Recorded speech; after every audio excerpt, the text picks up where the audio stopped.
Hello नमस्कार good morning. तर आपल्या चॅनलमध्ये सर्वांचं स्वागत आहे। तर रोज रोज नाश्त्याला काय करायचं याचा जर कंटाळा आला असेल आणि तुम्ही जर डाएटवरती असाल तर ही रेसिपी तुमच्यासाठी। तर मी इथे दुधीचे थालीपीठं बनवते। तर मी त्यासाठी ज्वारीचं पीठ, गव्हाचं पीठ, तांदळाचं पीठ, ज्वारीमध्येच नाचणीचं पण पीठ आहे आणि हळद, अद्रक लसूणची पेस्ट, बेसन पीठ, मिरची आणि कोथिंबीर। तर मी इथं कोथिंबीर, मिरची आणि जिरं वगैरे थोडंसं वाटून घेते। मिक्सरला थोडंसं फिरवून घ्यायचं आहे, जास्त बारीक नाही। आणि इथं मी एक दुधी भोपळा मी खिसून घेतलेला आहे बारीक, त्यामध्ये हळद टाकते।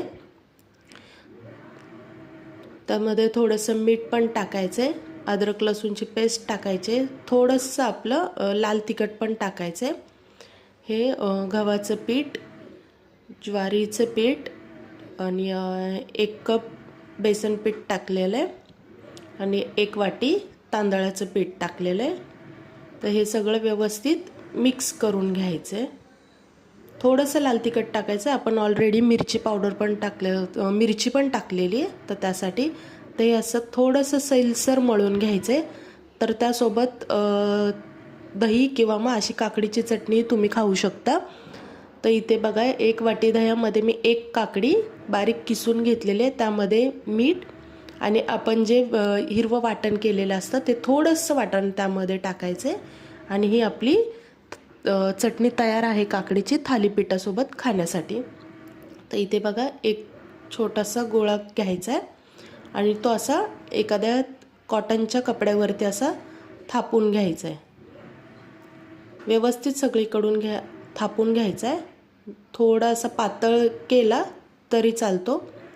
मी इथे तवा गरम करायला ठेवलेला, व्यवस्थित त्याच्या कढई थापून घ्यायच्यात आणि असे मध्ये होल पाडायचेत की जेणेकरून आपण जेव्हा तेल सोडू तेव्हा तो आतून व्यवस्थित शिजला जातो। मग असं रुमाल त्यावरती पलटी करायचं आणि हे बघा थालीपीठ असे 10 मिनिटं, आपले 10 मिनिट पण 1-2 मिनिटासाठी आपल्याला व्यवस्थित त्याला एक वाफ काढायची आहे।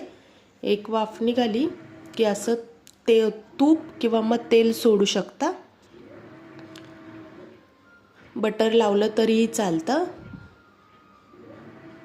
पण जर डाएटवरती असेल तर अगदी नॉर्मली थोडंसं तेल लावायचं। आणि इथे बघा आपलं दुधी भोपळ्याचं थालीपीठ तयार आहे। तर एकदा नक्की ट्राय करून बघा। धन्यवाद।